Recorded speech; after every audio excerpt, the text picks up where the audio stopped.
Immediately upon entering the museum, we see the vibrant colors of this huge painting, characterized by its clear and monumental composition.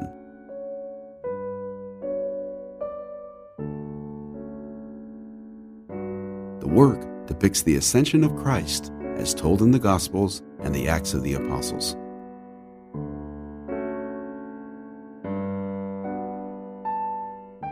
The figures are placed in 3 clearly distinct registers. On earth, the Virgin Mary and the 12 apostles, accompanied by St. Paul, witness the ascent of Christ to heaven, where God the Father welcomes his Son with a benediction.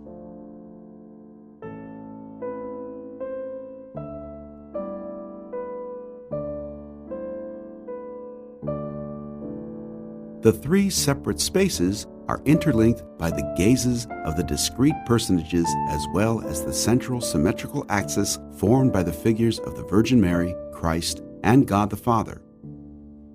In the distance, behind the actors, the detailed landscape, recalling the Italian countryside, draws the viewer into the distance.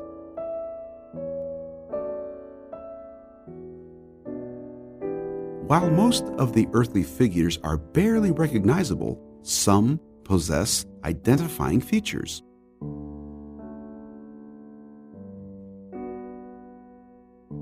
To the right of the Virgin Mary, we see St. Peter holding the key to paradise.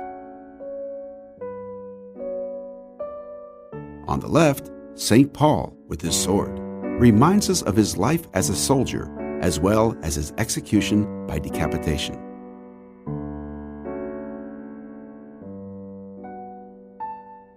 However, apart from these 2 founders of the Catholic Church, the other apostles remain anonymous.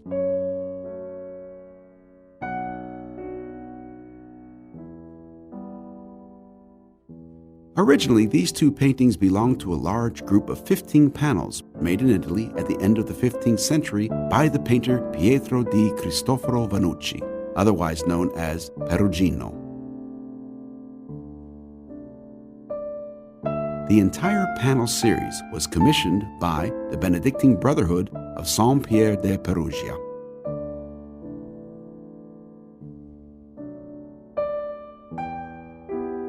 The paintings are a remarkable example of Italian Renaissance art.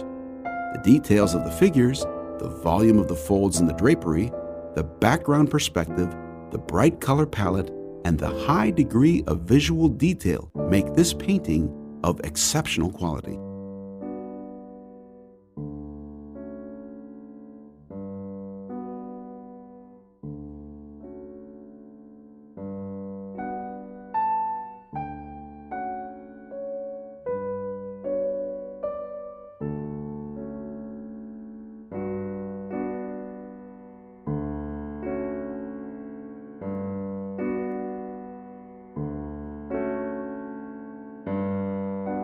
The elegance of the attitudes in which the movements are supple and calm clearly announces the classical style that would soon be taken up by all artists of the next generation across Italy, and in particular by Perugino's pupil, Raphael.